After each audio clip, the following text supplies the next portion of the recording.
ईश्वर की शपथ लेता हूं कि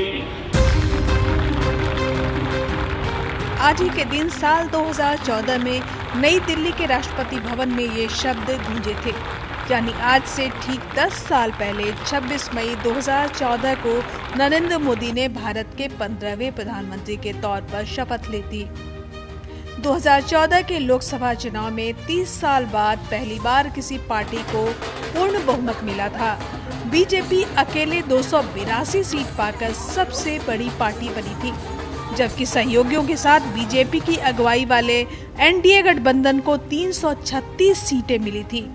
2014 से पहले 1984 में पीएम इंदिरा गांधी की हत्या के बाद हुए चुनाव में कांग्रेस पार्टी 400 से ज्यादा सीटें जीतने में कामयाब हुई थी। इसके बाद अगले 30 साल तक देश में गठबंधन की अलग अलग सरकारें बनी। 2014 के चुनाव में देश भर में मोदी लहर ऐसी चली कि पहली बार बीजेपी अपने दम पर पूर्ण बहुमत पाने में कामयाब हो गई। आजादी के बाद 2014 के लोकसभा चुनाव में पहली बार ऐसा मौका भी आया जब कांग्रेस पार्टी 100 सीटें भी हासिल नहीं कर पाई।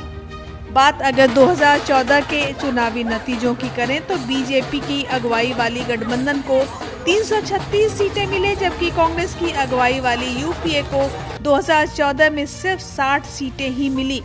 इस चुनाव में पहली बार कांग्रेस 50 से भी कम यानी 44 सीटें ही हासिल कर पाई और उसे मुख्य विपक्षी पार्टी का दर्जा भी नहीं मिला। 26 मई की ये तारीख अंतरिक्ष के क्षेत्र में भी भारत की बड़ी कामयाबी के लिए भी जाना जाता है। इससे पहले अंतरिक्ष के क्षेत्र में सिर्फ अमेरिका, रूस जैसे देशों का दबदबा था। धीरे धीरे भारत भी अंतरिक्ष की एक मजबूत शक्ति के रूप में उभरा। 26 मई 1999 को भारत ने अंतरिक्ष के क्षेत्र में बड़ी छलांग लगाई।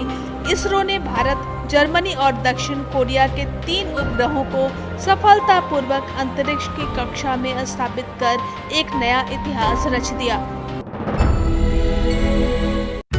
साल 2010 में आज ही के दिन सुप्रीम कोर्ट का ऐतिहासिक फैसला भी आया था। भारत के टॉप कोर्ट ने शादी किए बगैर एक साथ रहने वाले कपल्स के बच्चों को भी अपने माता पिता की पैतृक संपत्ति में हिस्सा पाने का अधिकार दिया था। सुप्रीम कोर्ट ने अपने आदेश में कहा था कि ऐसे बच्चों को भी वैध कानूनी वारिसों के साथ बराबर का हिस्सा दिया जाएगा। बता दें कि अब तक ऐसी संतानों को माता पिता की स्वतः अर्जित संपत्ति से ही हिस्सा मिलता था, लेकिन पैतृक संपत्ति में हिस्सा नहीं मिलता था। इसलिए सुप्रीम कोर्ट ने हिंदू मैरिज एक्ट की धारा 16(3) का दायरा बढ़ाया।